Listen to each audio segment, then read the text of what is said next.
최저임금이 2018년엔 16.4%, 2019년에는 10.9% 올라 2년 연속 두 자릿수 인상률을 보였죠. 정부가 처음으로 급격한 최저임금 상승이 고용에 부정적인 영향을 미쳤다는 걸 공식적으로 인정하는 연구 결과를 발표했습니다. 첫 소식 전민석 기자가 보도합니다. 급격한 최저임금 인상으로 고용 안정성이 타격을 입었다는 조사 결과가 나왔습니다. 정부 차원으론 처음 확인된 사실입니다. 근로시간과 고용 양쪽 다 줄어드는 모습으로 나타나요. 그런데 근로시간을 줄이는 데 일정한 한계가 있기 때문에 일정하게는 고용 감소가 발견되고 있다. 특히 도소매업과 음식 숙박업 등 중소상인들이 줄을 이루는 업종에서 이런 경향이 두드러졌습니다. 최저임금 인상으로 인한 인건비 상승은 주로 근로시간 단축으로 해결했습니다. 이건 역시 정부가 실태 파악으로 확인하긴 처음입니다. 정부는 최저임금 인상이 임금 격차 감소에는 긍정적인 영향을 미쳤다고 평가했습니다. 예년하고 비교해보면 상당히 큰 폭을 감소한 것을 임금 불평등조가 2018년도에 완화되었다.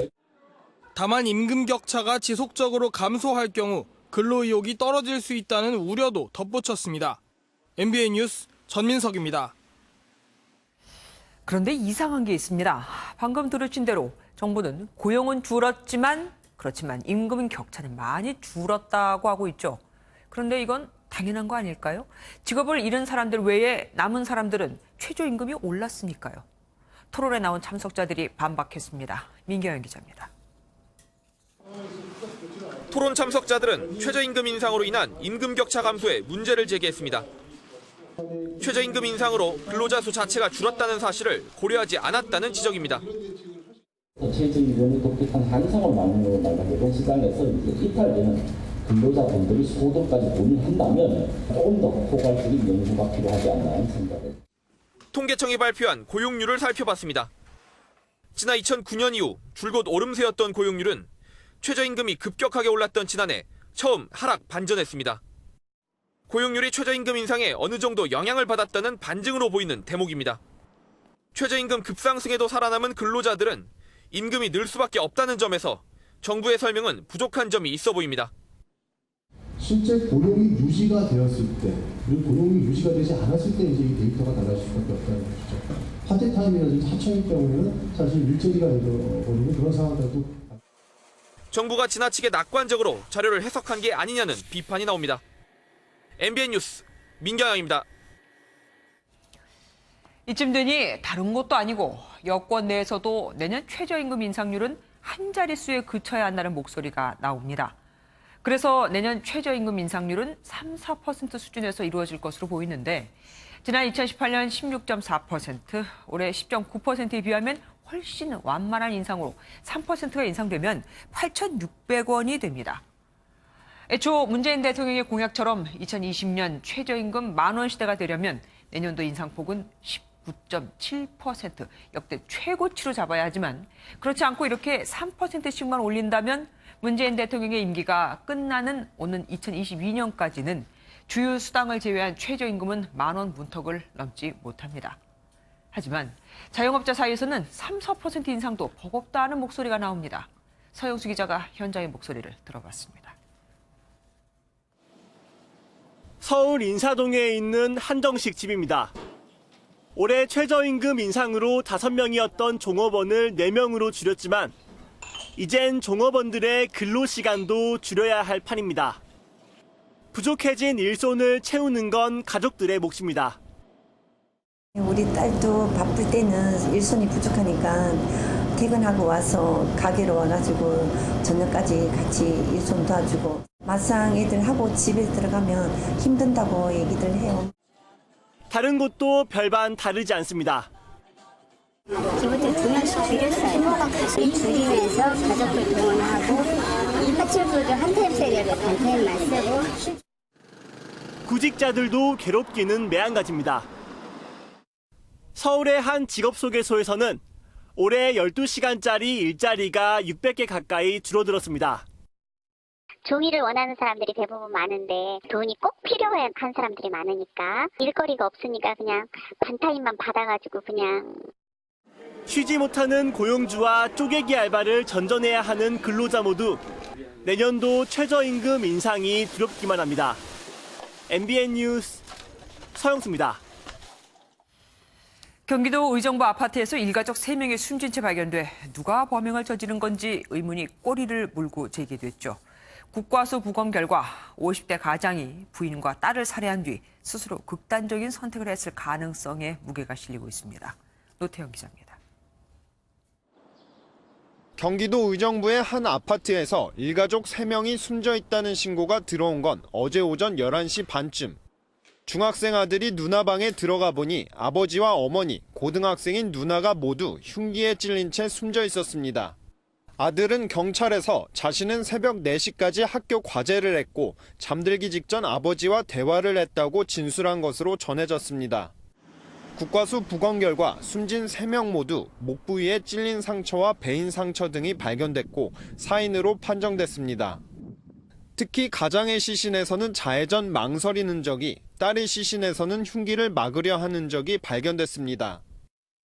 깊이 찌르지 않은 약간 흔적이 나는 그게 규정이에요. 상대방이 공격할 때 의식적으로 무의식적으로 막는. 경찰은 외부 침입 흔적이 없었다는 점을 감안할 때 가장이 부인과 딸을 흉기로 살해한 뒤 스스로 극단적 선택을 했을 가능성이 크다고 보고 있습니다. 경찰은 홀로 남은 아들이 나이가 어리고 큰 충격을 받은 만큼 심리 상담 등을 지원한다는 방침입니다. MBN 뉴스 노태현입니다. 하지만 이 사건에 대해 여전히 풀리지 않는 부분이 많습니다. 한때 단란했던 가족이 왜 이런 비극을 맞게 된 건지, 또 어떻게 아들만 유일하게 살아남은 건지 안병욱 기자가 짚어봤습니다.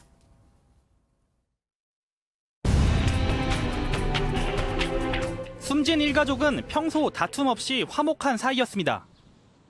굉장히 화목했어요. 가족이 너무 아침마다 애들 다 학교 보내주고 그랬더니. 하지만 목공예 사업을 했던 가장이 최근 은행에서 빌린 억대 채무 문제로 매우 힘들어했던 것으로 알려졌습니다. 아들도 경찰 조사에서 사건 전날 부모님과 누나가 모여 매우 절망적인 얘기를 하면서 서로 껴안고 우는 모습을 봤다고 진술해 경제적 어려움이 범행 배경이 됐을 가능성이 높아 보입니다. 숨진 가장은 평소 지인들에게 중학생인 아들이 뭘 알겠느냐는 말을 해온 것으로 알려졌습니다.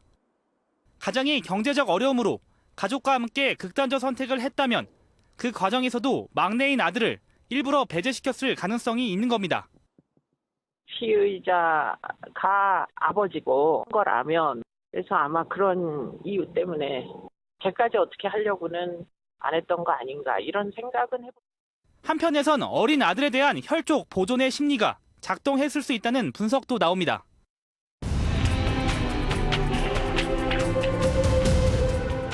사건 현장에서 종이로 된 유서는 따로 발견되지 않았습니다. 경찰은 디지털 포렌식을 통해 휴대폰에 문자 메시지 형태 등의 유서가 있었는지를 확인 중입니다. 만약 아들만 남겨뒀다면 왜 유서를 남기지 않았는지 의문이 드는 대목입니다. 경찰은 또 원한이 없는 상황에서 흉기를 이용해 가족들과 극단적 선택을 하는 경우가 매우 드물다는 점에서 다른 가능성은 없는지 보강 수사를 벌일 계획입니다. MBN 뉴스 안병욱입니다.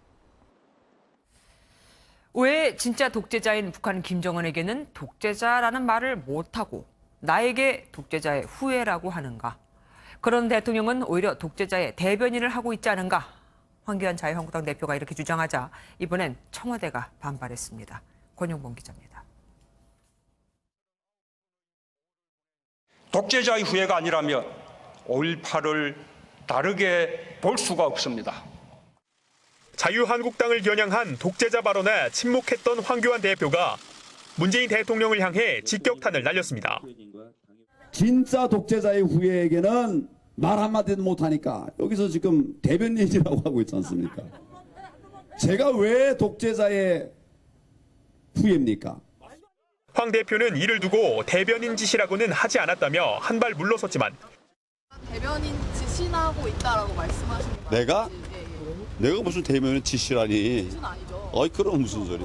대변인 하고 있다는 말도 있다 그랬지. 현 정부를 향해 북한 퍼주기에만 전념하고 있다며 비난 수위를 높였습니다.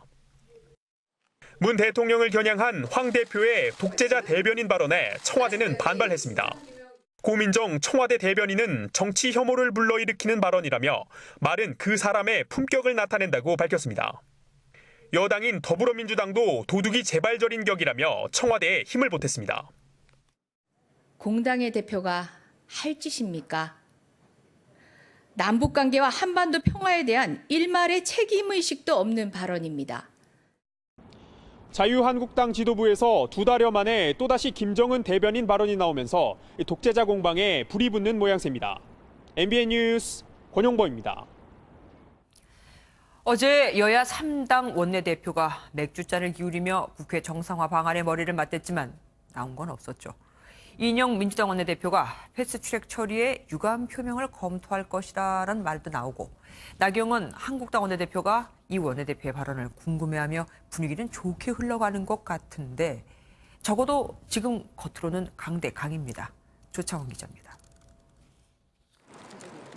여야 3당 원내대표는 백분간의 호프 회동을 통해 국회 파행이 한 달을 넘어서는 안 된다는 데 인식을 같이 한 것으로 전해졌습니다. 중재 역할을 자임했던 오신환 바른미래당 원내대표는 정상화 시기를 못 받기까지 했습니다. 지속적인 의견 조율을 통해 이번 주말을 지나며 국회 정상화 방안과 일정이 가시권 안에 들어올 수 있을 것으로 판단하고 더불어민주당은 한때 한국당 요구인 패스트트랙 유감 표명을 검토할 것으로 알려졌지만 이인영 원내대표는 이를 부인했습니다. 유감 표명을 어떤 수준으로 언제쯤 할 수 있다고 말씀을 하신 겁니까? 그런 얘기는 없었습니다. 다만 한국당 국회 복귀에 명분이 필요한 만큼 내일 열리는 의원총회를 통해 당내 의견 수렴 절차를 거칠 것으로 보입니다. 나경원 자유한국당 원내대표는 회동 반나절 만에 정부 여당을 향한 날선 비판을 쏟아냈습니다. 이 신독재의 길을 막아서기 위해서 야당으로서 하여야 될 일을 최선을 다해서 하겠다는 말씀을 드립니다. 이를 두고는 나 원내대표의 협상 전략이라는 분석이 나오는 가운데 황교안 대표의 민생투쟁 대장정이 마무리되는 이번 주말이 국회 정상화의 분수령이 될 거란 전망이 나옵니다. MBN 뉴스 조창훈입니다. 전 주한미군 사령관은 평화를 지향하는 지한파였지만 이번에 새로운 새 주한미군 사령관은 대북 강경파입니다. 문재인 대통령이 그를 청와대로 초청했는데 이 자리에서 최근 북한에 쏜 미사일을 탄도미사일도 아닌 단거리 미사일도 아닌 단도미사일이라고 표현해 한바탕 소란이 빚어졌습니다. 황정 기자가 보도합니다. 문재인 대통령은 정경두 국방부 장관과 로버트 에이브람스 주한미군 사령관 등 한미 주요 지휘관을 청와대로 초청했습니다. 문 대통령은 모두 발언 중 북한 미사일을 말하는 대목에서 단도미사일이라고 표현해 논란이 일었습니다. 한미 양국의 긴밀한 공조는 최근 북한의 단도미사일을 포함한 그 발사체의 발사에 대한 대응에서도 아주 빛이 났다고 생각합니다. 북한이 이번 달 초 쏜 발사체에 대해 대통령이 공식적으로 탄도미사일로 평가한 것이란 해석이 나오면서 일부 혼선이 빚어진 것입니다. 청와대는 부랴부랴 해명 자료를 내고 대통령의 말실수였다고 밝혔습니다. 발언문에는 단거리 미사일이라고 적혀 있었는데 대통령이 그걸 단도라고 읽었고 대통령도 실수임을 인정했다는 것입니다. 실제로 대통령 발언에 대한 영어 통역에서는 단거리 미사일이라고 정확히 표현됐습니다. North Korea's recent launches of projectiles that include short-range missiles. 탄도미사일로 인정할 경우 북한이 유엔 결의를 위반한 셈이 되기 때문에 문 대통령의 말실수로 청와대가 바짝 긴장하는 소동이 빚어졌습니다. MBN 뉴스 황재현입니다. 도보다리 회담을 기획한 것으로 알려진 탁현민 대통령 행사기획자문위원은 그동안 언론 인터뷰를 잘 안 했는데 요새 잇따라 공개적으로 인터뷰를 하고 있죠. 그는 북한 김정은 위원장의 서울 답방을 위해 준비를 많이 했다며 꼭 왔으면 좋겠다는 기대감을 나타냈습니다. 최종락 기자가 보도합니다. 지난해 판문점 도보다리 회담을 비롯해 평양 공연으로 유명해진 탁현민 대통령 행사기획 자문위원. 탁 의원은 라디오 방송에 출연해 김정은 북한 국무위원장의 서울 답방에 대한 준비를 많이 했다며 기대감을 나타냈습니다. 준비는 이미 많이 해놨어요. 남북의 평화를 위해서 우리가 아주 구체적이고 감동적인 메시지를 만들어내는 장면은 준비를 했어야죠. 또 지난해 4월 판문점 남북정상회담 환송 행사에서 15초간의 암전을 가장 짜릿했던 순간으로 꼽았습니다. 남북의 정상이 옥외에 앉아있는 상황에서 암흑의 시간에서 15초, 20여 초 정도를 가만히 있었다는 거는 서로 간에 완벽한 신뢰가 없으면 불가능하거든요. 조국 청와대 민정수석과 대권 후보로 거론되는 유시민 노무현 재단 이사장에 대해서는 정치권 진출에 무게를 실었습니다. 저 따위도 실은 하고 싶지 않은 일을 하게 되는데 그 두 분도 하고 싶지 않다고 해서 피할 수 있을까 이런 생각은 개인적으로 합니다. 언론과 인터뷰로 공개 행보에 나선 탁 의원은 더불어민주당 홍보위원장 거론에 대해 제안이 있으면 생각해보겠다며 여운을 남겼습니다. MBN 뉴스 최종락입니다. 이해찬 민주당 대표가 장애인 단체가 주최한 기습 시위로 봉변을 당했습니다. 어렵사리 당내 회의에 참석한 이 대표는 아동수당 지급액을 현실적인 수준으로 높여야 한다고 했는데 그래서 총선 전 아동수당의 인상 가능성도 제기되고 있습니다. 이동화 기자입니다. 고 김대중, 노무현 대통령의 서거 10주기 추모 활동을 격려하기 위해 출정식을 찾은 이해찬 더불어민주당 대표. 행사가 마무리될 무렵 갑자기 한 시각장애인 단체 관계자가 이 대표 앞으로 찾아와 기습 시위를 벌입니다. 이해찬 대표님! 우리 아이들도! 이 대표가 자리를 피해 당사로 들어가면서 장애인 단체 관계자가 쫓아 들어가려고 하지만 경찰에 제지당합니다. 대표님! 우리 시각장애 아이들이 죽어가고 있습니다! 기습 시위는 일주일 안에 당 정책위의장과 담당 최고위원이 참석하는 공식 논의 자리를 만들어주겠다는 약속이 있고서야 마무리됐습니다. 시각장애인 단체들은 올해 7월부터 보건복지부가 새롭게 마련한 활동 지원 서비스로 오히려 혜택이 줄어들게 됐다며 지속적으로 반발해왔습니다. 이 대표는 포용 성장정책 관련 당내 위원회 출범식에 참석해 아동수당 인상 가능성도 언급했습니다. 저출산 시대에는 아동수당을 10만 원 준다는 게 상식적으로 이해가 됩니까? 아랍에미레이트 나라가 있는데 출산하면은 무조건 2천만 원을 줍니다. 이 대표 발언에 나라마다 재정 상태를 고려해야 한다는 단서가 붙기는 했지만 내년 총선을 앞두고 아동수당 인상 가능성이 제기되고 있습니다. MBN 뉴스 이동화입니다. 공원에서 대낮에 술을 마시던 남성들이 말다툼 끝에 흉기를 휘두른 사건이 발생했습니다. 어린이집과 놀이터가 인접한 공원에서 그것도 대낮에 하루가 멀다고 술판이 벌어지고 있었지만 그래서 주민들이 불안을 호소하고 있었지만 관할 지자체는 실태 파악도 못하고 있었습니다. 박인태 기자가 단독 보도합니다. 정오가 조금 지난 한낮 서울의 한 공원. 순찰차들이 공원으로 긴급 출동합니다. 진압봉과 방패를 든 경찰관이 공원 인근 건물로 들어가고 무장한 경찰관들이 주변을 살핍니다. 공원에서 술판을 벌이던 한 40대 남성이 커터칼로 일행의 목을 찌르고 달아난 사건이 발생했습니다. 요만한 까붙던데 그거를 이렇게 목을 만져요. 그러겠습니다. 앉아서 사람이든지 목을 다른 데도 아니고 목을 그러겠습니다.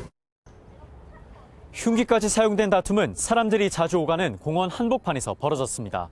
공원 뒤에는 어린이집이 있었고 놀이터도 가까웠습니다. 2시나 3시쯤에는 아이들이 아직 어린이집에 있을 시간인가요?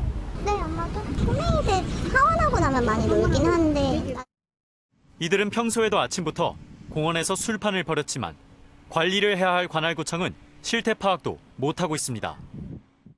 상습적으로 노인들은 못 들고 있어요. 주치자분들이 그렇게 낮에 그런 경우는 특별히 없어요. 관할구청은 현장 점검에 나서겠다고 밝혔지만 날이면 날마다 반복되는 공원 술판에 인근 주민들은 불안감을 호소하고 있습니다. MBN 뉴스 박인태입니다. 부산대학교 미술관 외벽에 벽돌 수백 개가 갑자기 떨어져 내려 60대 미화원이 깔려 숨졌습니다. 현장은 폭격을 맞은 듯 아수라장이 됐습니다. 박상호 기자입니다. 환경미화원이 건물 주변을 돌아다니며 쓰레기를 줍습니다. 그 순간 벽돌이 와르르 쏟아지더니 흙먼지가 날리기 시작합니다. 부산대학교 미술관 외벽에 벽돌 수백 개가 갑자기 무너져 내렸습니다.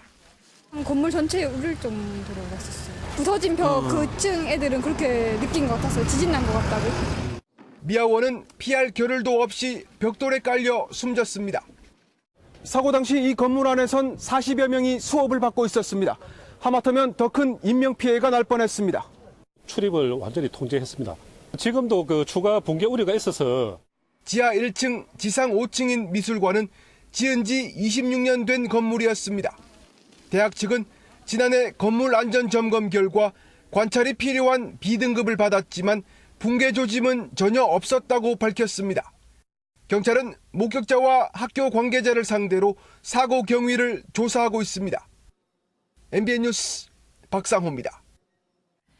50대 남성이 술에 취해 약국에서 흉기를 휘두르다 붙잡혔습니다. 5분가량 난동이 계속됐는데 약사가 이 남성을 제압했습니다.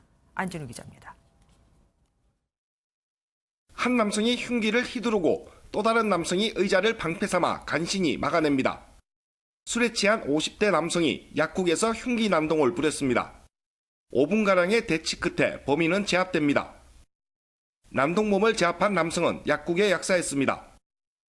지금이 절반이고 앉아서 기다리던 환자분도 계셨고 막질 않으면 누군가에게는 저 사람이 분명히 달려들 거기 때문에. 범인은 약국 앞에서 욕설을 하며 시끄럽게 떠들다가 조용히 해달라는 약사의 말에 화가 나 범행을 저질렀습니다. 약사와 말다툼을 벌이던 남성은 건너편 마트에서 흉기를 훔쳐와 난동을 부렸습니다. 지난해 경북 포항에서도 약국에서 흉기 난동이 벌어져 직원 한 명이 숨지기도 했습니다. 절대로 같이 힘으로 대항해서 제압을 해서는 안 되고 그 자리를 일단은 피하든가. 경찰은 특수폭행 혐의로 50대 남성에 대해 구속영장을 신청했습니다. MBN 뉴스 안진우입니다. 대중교통 최일선에서 근무하는 택시기사들이 상습적으로 보험 사기를 벌이다 붙잡혔습니다. 이쯤 되면 본인들도 본업이 뭔지 헛갈리게 생겼습니다. 강세훈 기자입니다. 택시 안에 장착된 블랙박스 영상입니다. 주행 도중 멈추는가 싶더니 갑자기 속도를 높여 승합차에 부딪힙니다. 이번엔 신호를 위반한 좌회전 차량과 충돌합니다. 머리야. 모두 택시기사들이 보험금을 노리고 벌인 사기극이었습니다. 제가 일방 통행길을 모르고 역주행을 하고 있었는데 앞에서 진입을 하던 차량이 정지할 수 있는 상황인데도 일부러 와서 받은 것 같았어요.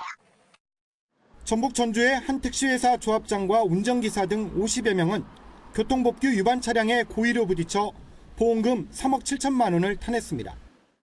피의자들은 유흥가에서 술을 마시고 운전대를 잡는 차량을 쫓아가 고의로 사고를 낸 다음 합의금을 뜯기도 했습니다. 보험금을 더 타내려고 지인을 승객으로 위장하기도 했습니다. 그거 하면 좀 일일에 용돈이 생긴다고 하니까 이제 거기 유혹에 넘어간 거죠 뭐. 보험 사기를 치려다 몸을 크게 다친 일마저 있었습니다. 실수로 너무 세게 받아서 폐차를 하고 또 병원에 오랫동안 입원한 경우도 있습니다. 경찰은 다른 택시회사도 조사를 벌일 계획입니다.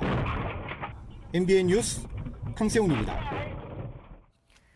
오피스텔 월세 관리를 맡겨놨더니 집주인 몰래 전세로 놓고 전세 보증금 수백억 원을 가로챈 일당이 붙잡혔습니다.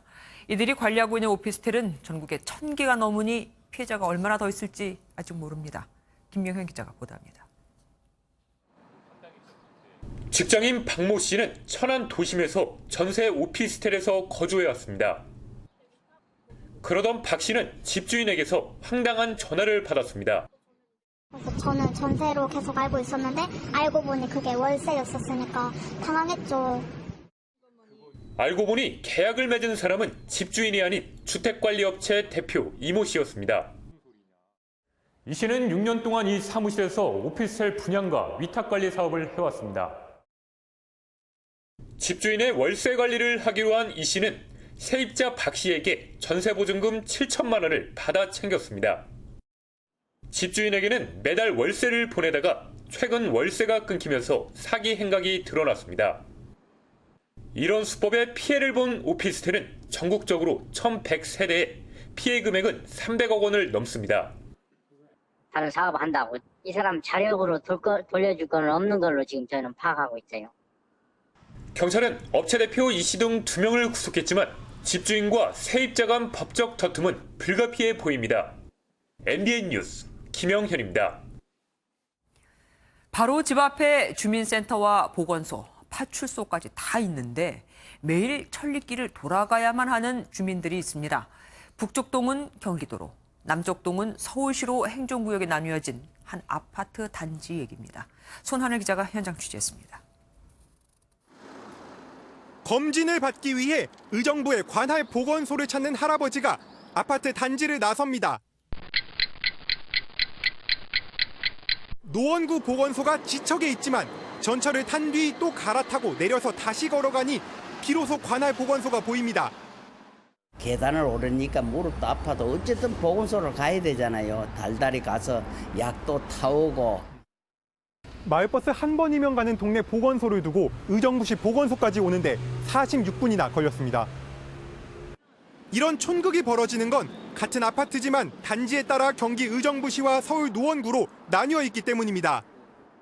심지어 출입구는 노원구 쪽 한 곳에만 있는데도 정작 행정구역이 달라 코앞에 있는 시설조차 이용하지 못하는 겁니다. 걸어서 한 7, 8분 정도밖에 안 걸리거든요. 또 인감증명 재발급 이런 거는 되지가 않아요.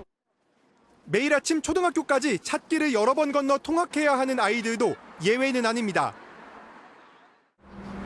이렇게 안전한 직통육교를 통해 갈 수 있는 초등학교가 가까운 거리에 있지만 옆 단지 아이들에겐 그림의 떡입니다. 지자체끼리 경계를 조정하면 한 번에 해결될 문제지만 서로 입장이 달라 논의는 지지부진합니다. 노원구에서 의정부시에 교환해 줄 만한 토지는 없을 거라고 생각이 됩니다. 도봉구와의 그 교환 문제를 타진하거나 협의해야 될 것 같다는 생각. 최근 수원시와 용인시가 서로 땅을 맞바꾸면서 주민 불편을 해소한 사례도 있는 만큼 주민들의 편의를 위해 관할 지자체들이 적극적으로 협의에 나서야 한다는 목소리가 높습니다. MBN 뉴스 손하늘입니다. 검찰이 한바업계 거물 브로커였던 유상봉 씨로부터 경찰 2인자에게 과거 뇌물을 줬다는 진정서를 접수해 조사 중입니다. 하지만 하필 검경 수사권 조정으로 민감한 바로 이 시기에 왜 이런 내용이 흘러나오는 건지 경찰은 의도를 의심하는 분위기입니다. 고정수 기자입니다. 2010년 정관계 인사들의 금품을 제공한 한바비리 사건의 당사자 유상봉 씨가 지난달 검찰에 진정서를 접수했습니다. 2009년 당시 서울 강동경찰서장이던 원경환 현 서울경찰청장에게 뇌물을 줬다는 내용입니다. 검찰은 내사에 즉각 착수했습니다. 같은 해 이명박 전 대통령 측근이었던 강일학 전 경찰청장은 유 씨로부터 1억 9천만 원을 받은 혐의로 징역 3년 6월을 선고받았습니다. 하지만 원 청장은 사실 무근이라며 법적 대응 방침을 밝혔습니다. 당시 강 전 청장 부탁으로 유 씨를 사무실에서 본 게 전부라는 게 원 청장 설명으로 알려졌습니다. 검경 수사권 조정 법안으로 양측이 대립하는 시점에 경찰 2인자를 향한 검찰 수사에 경찰은 민감한 분위기입니다. 민감용 경찰청장은 기자간담회에서 아직 정확히 확인되지 않은 내용들이 공개되는 게 적절했는지 살펴봐야 한다며 검찰을 겨냥했습니다.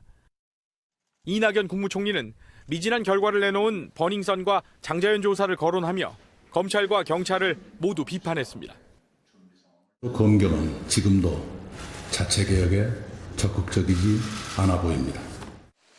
수사권 조정을 둘러싼 검찰과 경찰의 밥그릇 다툼을 꼬집은 것으로 해석됩니다. MBN 뉴스 고정수입니다. 김학의 전 차관과 윤중천 씨에게 성폭행을 당했다고 주장하는 여성 최모 씨가 어제 검찰 수사단에 출석하면서 산부인과 진료 기록을 제출했는데 그럼 여기서 한 가지 의문이 들죠. 과거 2013년 수사 당시에는 왜 이걸 얘기하지 않았을까 하는 겁니다. 당시에 또 얘기를 했다고 합니다. 그래서 검찰이 이 부분만 빼고 조사를 했다는 의혹이 일고 있습니다. 이호정 기자가 단독 보도합니다. 지난 2008년 3월 강원도 원주별장 옥방에서 김학의 전 차관과 윤중천 씨에게 성폭행을 당했다고 주장하는 여성 최 씨. 이를 뒷받침할 특정 날짜의 산부인과 진료 기록을 어제 수사단에 제출했습니다. 그런데 최 씨 측은 2013년 첫 김학의 수사를 맡았던 검찰도 해당 자료를 확보했지만 조사 과정에서 누락된 의혹이 있다고 밝혔습니다. 당시 검찰은 최 씨가 경찰 조사에서 언급한 경기도의 한 산부인과에서 2007년부터 5년치 기록을 확보했던 것으로 전해졌습니다. 최 씨는 2008년 3월 성폭행 직후를 포함해 이 기간 흔한 여성 질환이나 검진 등으로 10여 차례 진료를 받은 적이 있습니다. 하지만 웬일인지 검찰은 성폭행 직후 기록을 뺀 나머지 진료 내용만 날짜별로 확인하면서 오히려 최 씨에게 산부인과에 수차례 다닌 이유를 추궁한 것으로 전해졌습니다.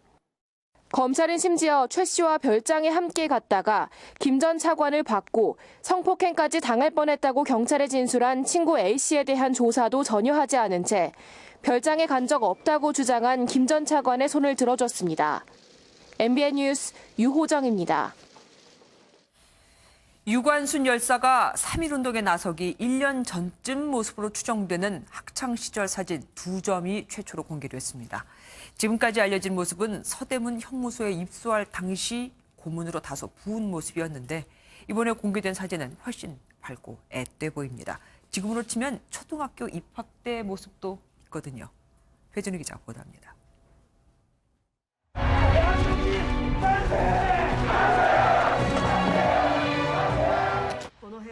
3.1운동에 헌신하다 수감돼 생을 마감한 유관순 열사의 이화학당 재학 시절 모습이 공개됐습니다. 지금의 초등학교에 해당하는 보통과 입학 직후 사진에선 그동안 볼 수 없었던 13살 앳된 유관순 열사의 웃는 모습이 담겨 있습니다. 지금의 고등학생 격인 고등과 재학 시절 단체 사진에선 친구들과 하얀 한복을 곱게 차려입었습니다. 이때 유 열사의 나이는 16살로 추정됩니다. 구타와 고문으로 눈과 볼등이 부어있던 서대문 형무소 입소 사진과 달리 밝고 앳된 모습입니다. 옥중에서 찍은 사진보다 2년 전의 모습으로 추정되고요. 하얀색 한복 같은 경우는 학교의 행사에서 사진을 찍은 모습이 아닌가. 3.1운동 기념 전시전을 준비하는 과정에서 이화학당 초창기 앨범을 확인하다가 유관순 열사의 학창시절 미공개 사진 2점이 발견됐습니다. 이번 전시에선 임시정부의 독립운동 자금을 지원하다 대구 형무소에 수감됐던 신의경, 상해로 망명해 한국독립당 등에서 활동했던 최선화 등 잘 알려지지 않았던 이화학당 출신 여성 독립운동가들도 공개됐습니다. MBN 뉴스 배준우입니다. 지난해 8, 9월 학교 급식 케이크를 먹고 2,200여 명이 식중독에 걸렸었죠. 그런데 검찰에서 대부분 무혐의가 나왔습니다. 피해자는 있는데 혐의는 없는 거죠. 관련 업체에 영업 취소, 폐쇄 조치를 내리려던 지자체는 행정처분을 내릴 근거가 없어져 버렸습니다. 이혁중 기자가 단독 보도합니다. 지난해 8월부터 9월까지 전국 학교 57곳에서 2,207명이 식중독에 걸렸습니다. 풀무원의 계열사인 푸드머스에서 공급한 초콜릿 케이크가 탈이었습니다. 원인은 계란 흰자액에서 검출된 살모넬라균이었습니다. 식품의약품안전처는 세 업체 모두 기소 의견으로 검찰에 송치했고 지자체는 영업허가 취소와 영업점 폐쇄, 행정처분을 예고했습니다. 8개월이 지난 지금 문제의 남백을 제조한 곳에 가봤습니다. 혐의가 없는데 무혐의 나오는 게 맞죠? 분명히 무혐의 나온 거 봤고요. 검찰에서 나온 거. 케이크 제조원인 W1FMB와 풀무원 계열사인 판매원 푸드머스도 정상 영업 중입니다. 알고 보니 검찰은 지난 3월 모두 무혐의 처분하고 세균수 초과 부분만 재판에 넘겼습니다. 문제가 된 제품을 최종 유통 판매한 풀무원의 계열사 푸드머스는 확인 결과 검찰에서 모두 무혐의 처리됐습니다. 식중독균에 오염된 제품을 제조, 가공, 유통하면 10년 이하 징역, 1억 원 이하 벌금형입니다. 지자체로선 행정 처분을 내릴 근거가 없어졌습니다. 생활성 미생물 오염 우려가 있는 거를 알고 한 것은 아니다라는 내용이에요. 네. 법조계는 의아하단 반응입니다.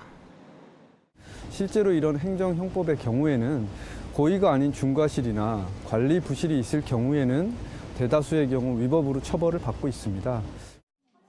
피해자들이 검찰의 판단을 얼마나 납득할지 의문입니다. MBN 뉴스 이혁준입니다.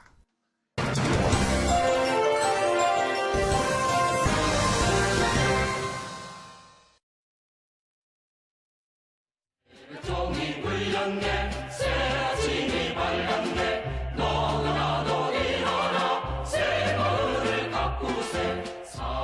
1970년대 새마을운동의 성공은 국민 모두의 노력은 물론이고 집집마다 찾아다니며 환경 개선을 설득하고 모내기, 지붕 해체, 어디든 달려가 주민들 일손을 거들었던 공무원들의 공도 빼놓을 순 없습니다. 당시엔 모두가 잘 살자고 하는 거였으니 너나 할 것 없이 참여했고 공무원들 역시 마찬가지였죠. 그럼 이거는 어떻게 생각을 해야 할까요? 자치단체장의 개인 출판 기념회는 물론 자치단체장 부인들 행사에 안내요원으로 동원되고 각종 지역 행사나 스포츠 경기에 자리 메우기는 기본. 지역 선거 후보자의 공약집을 작성하는가 하면 최근엔 국민청원 홍보 활동까지 합니다. 포항 지진 피해 배상 특별법을 촉구해달라. 대통령 집무실을 세종시에 설치해달라. 대기업 공장을 지역에 유치해달라. 신공항 개발을 중지해달라 하며 지자체장들이 넣은 국민청원의 동의 수를 늘리기 위해서입니다. 국민청원으로부터 정부에 답을 들으려면 20만 명을 채워야 하거든요. 때문에 해당 지역 공무원들은 이를 채우려고 밤낮 없이 주말까지 반납하면서 주민들을 찾아다니고 있습니다. 지난 2월엔 소년법을 폐지시키려고 동생이 또래 집단에 폭행을 당했다며 거짓 청원을 올린 일도 있었죠. 국민청원같이 선한 취지로 만들어진 국민의 도구가 이런 악의적인 생각을 가진 이들에 의해서 악용될 수도 있다는 단적인 예가 됐습니다. 아무리 목적이 좋다고 해도 그 목적만을 위해 거짓으로 글을 만들어 올리고 또 아무리 지역 문제가 심각하다고 해도 이를 해결하기 위해 집단을 동원해 인위적으로 동의 수를 올리는 건 결국 본래 좋았던 처음에 그 목적까지 나쁘게 만들 수 있습니다. 참여와 동원은 엄연히 그 뜻이 다릅니다. 개인의 업적을 위해 공무원을 동원하는 게 아닌 그들을 정책에 참여시켜서 좋은 아이디어를 내도록 하고 또 그것이 잘 실행되도록 하는 게 진짜 지자체장의 역할이라는 것. 정작 우리 지자체장들은 모르고 있나 봅니다. 뉴스 초점이었습니다.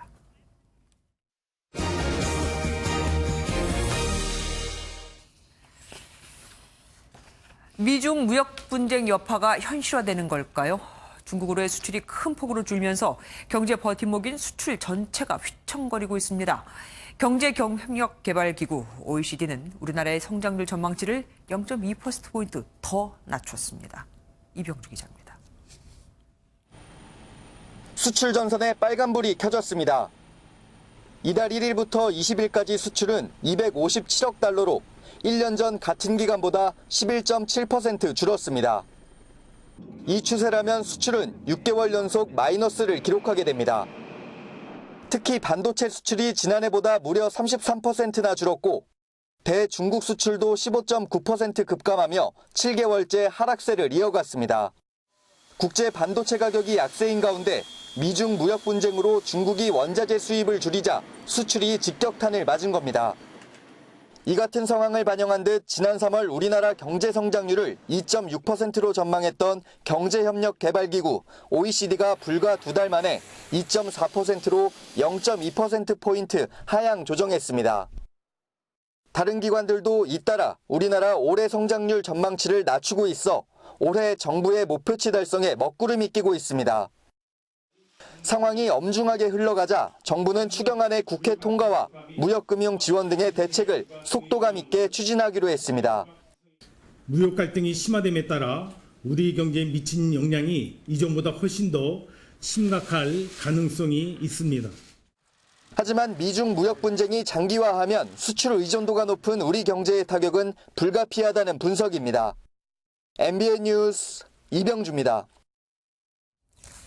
미국이 중국으로 겨누었던 칼끝이 미국으로 돌아오는 걸까요? 미국 업체들이 중국에서 신발을 제조해 미국으로 갖고 오면 거기에도 오르는 관세가 붙으니 미국 기업들이 난리가 났습니다. 박통일 기자입니다. 대중국 관세 품목에서 신발을 제외해달라. 170여 개 미국 신발 소매 업체들이 트럼프 미국 대통령에게 보낸 서한의 내용입니다. 미 무역대표부가 25%의 추가 관세가 붙을 3천억 달러 규모의 중국산 수입품 목록을 공개한 지 일주일 만에 나온 첫 반발입니다. China has been taking advantage of the United States for many, many years. I'm not just talking about, we can't let that happen. We're in a very strong position. Our economy has been very powerful. Theirs has. 신발 업체에는 중국에서 제조해 미국으로 제품을 들여오는 나이키와 아디다스 등 유명 브랜드가 총망라됐습니다. 실제로 미국으로 수입되는 신발의 70% 이상을 책임지는 중국은 미 신발 산업의 핵심 공급원입니다. 관세가 부과되면 미국 소비자들은 매년 70억 달러, 우리 돈 8조 원가량의 추가 비용을 부담해야 합니다. 중국을 겨눈 칼끝이 도리어 미국 스스로를 향한 셈이 된 건데 문제는 관세 부작용이 신발 산업에 그치지 않을 수 있다는 점입니다. 중국이 세계 생산량의 95%를 차지하는 스마트폰 등 각종 전자제품에 쓰이는 히토류 수출을 중단하려는 움직임을 보이는 것도 미국에 더 큰 부담으로 작용할 것이란 우려가 나옵니다. MBN 뉴스 박통일입니다. 요즘은 몇백 원짜리 껌도 카드로 결제하는 시대인데 나라에 세금을 낼 때 카드로 결제하려면 수수료도 같이 내야 하는 걸 아십니까? 수수료 아까워서 현금으로 내려고 해도 여러 건을 한꺼번에 내려면 정해진 은행만 가야 해 이만저만 불편한 게 아닙니다. 엄혜린 기자가 취재했습니다. 세무서나 은행을 직접 가지 않아도 종합소득세와 범칙금 등 국세를 편리하게 낼 수 있도록 정부가 만든 인터넷 사이트입니다. 카드 결제는 가능하지만 수수료 1%도 함께 내야 한다고 써 있습니다. 세금이 5만 원이라면 총 5만 500원이 결제되는 겁니다. 수수료를 내지 않는 지방세와 대비됩니다. 카드사는 지방세와 달리 국세는 곧바로 국가 재정에 넘겨야 해 수수료 면제 혜택을 줄 수 없다고 하고 정부도 세금으로 수수료를 낼 수 없어 어쩔 수 없다는 입장입니다. 결국 소비자가 부담을 떠안는 셈인데 지난해 이렇게 낸 수수료만 1,500억 원에 달합니다. 솔직히 편하게 카드로 내고 싶은데 수수료가 아까우니까 그냥 뭐 현금으로 내게 되죠, 아무래도. 하지만 현금도 마냥 편한 건 아닙니다. 여러 건의 세금을 한꺼번에 내려면 5개 은행 계좌만 가능하고 대다수의 금융소비자들이 이용하는 국민과 신한, 우리 등 대형 시중은행들은 아예 외면하고 있습니다. 한꺼번에 이체시키는 과정은 그 복수의 계좌 이체와 비슷한 프로세스로서 그다지 어려운 과정은 아닌 것으로 알고 있습니다. 카드사와 은행, 정부 모두 틈만 나면 소비자 편의를 높이겠다고 외치고 있지만 정작 소비자들은 곳곳에서 불편함을 겪고 있습니다. MBN 뉴스 엄혜림입니다. 공무원이 음주운전을 하다 적발되면 최소한 감봉 처분을 받는 등 음주운전 관련 징계가 대폭 강화됩니다. 인사혁신처가 입법 예고한 공무원 징계령 시행규칙 개정안은 다음 달 말부터 시행될 예정입니다. 프리미어리그가 끝나 아쉬운 분들, 이번 주말 K리그 경기장에 가보시는 거는 어떨까요? 환상적인 골에 수비수들의 육탄 방어까지 보시고 나시면 아실 겁니다. 강영호 기자입니다. 서울이 2대1로 앞서던 후반 22분. 황현수가 걷어낸 공을 페시치가 머리로 받아내더니 그대로 발리슛을 성공시킵니다. 흡사 지네딘 지단의 발리슛을 연상케 하는 환상골에 독수리 최용수 감독도 깜짝 놀라 소리를 지릅니다. 10경기째 승리가 없는 인천도 골만큼은 화끈합니다. 측면에서 김진야가 올린 크로스를 문창진이 논스톱 발리 슛으로 마무리 짓습니다. 부진에 지친 인천 서포터즈들도 이 순간만큼은 우승과 다름없는 기분입니다. 돌아온 축구 천재 박주영은 송곳 같은 프리킥으로, 포항 이진현은 레알 마드리드를 방불케 하는 역습으로 팬들을 흥분시킵니다. K리그2에서도 부산 박종우가 수비수 5명을 농락하는 패스를 선보이며 1부 리그 못지않은 원더골을 만들어냅니다. 수비수의 6탄 방어엔 승리에 대한 투혼과 열정이 고스란히 담겼습니다. 인천의 폭풍 같은 슈팅을 대구 홍정훈이 한 번, 또 한 번 몸으로 막아내더니 이번엔 정태욱도 날아오는 공에 과감히 몸을 던집니다. 여기서 모자라 홍정훈이 다시 한번 얼굴로 슈팅을 막아내며 결국 그라운드에 쓰러집니다. 연일 흥행 대박을 터뜨리고 있는 K리그. 잘 넣고 잘 막는 선수들의 활약이 그 해답입니다. MBN 뉴스 강영호입니다. 오늘은 봄볕의 기온이 크게 올라 낮에는 다시 반팔 차림이 어울리는 하루였습니다. 주 후반으로 갈수록 낮 기온은 점차 높아지겠습니다. 내일 서울의 낮 최고 기온 25도, 모레는 28도까지 오르겠고요. 대구는 내일 한낮에 29도, 모레는 32도까지 오르면서 모레 영남 내륙을 중심으로는 폭염특보가 내려질 가능성도 있습니다. 요 며칠 바람이 강하게 불면서 대기의 환기가 빠르게 이루어졌는데요. 내일부터는 다시 국외 미세먼지가 유입됩니다. 내일 오전 한때 서울과 경기 남부, 충남 지역을 따라서는 미세먼지 농도가 높게 나타나겠습니다. 산간과 해안 지역을 따라서는 오늘까지 바람이 무척 강하게 불었습니다. 내일 서울과 대전의 아침 최저기온은 13도에서 출발하면서 평년과 비슷하거나 조금 낮은 기온 보이겠고요. 낮에는 광주 27도, 부산 24도로 오늘보다 높은 기온을 보이겠습니다. 동해안 지역도 내일 강릉의 한낮 기온이 28도까지 오르겠고 포항은 29도로 오늘보다 2, 3도가량 높겠습니다. 주말까지 맑고 화창한 날씨가 이어지겠고 기온은 점차 더 오를 전망입니다. 날씨였습니다. 뉴스팔이 선정한 이한장의 사진입니다. 페루 북부에서 올해 들어 하루 평균 30마리 이상, 지난 4월부터는 3,000마리 이상 돌고래들이 떼죽음을 당했습니다. 해양 오염 때문이 아니라 석유 회사들이 해저 탐사를 위해 사용하는 음파 탐지기 소나 때문이라고 하네요. 소나에 놀란 돌고래들이 더 깊은 곳으로 빠르게 이동하다가 죽는다는 겁니다. 인간의 욕심으로 죽어가는 동물들, 결국 다 인간에게 돌아온다는 걸 잊지 말았으면 합니다. 뉴스팔 여기서 마치겠습니다. 함께해 주신 여러분 고맙습니다.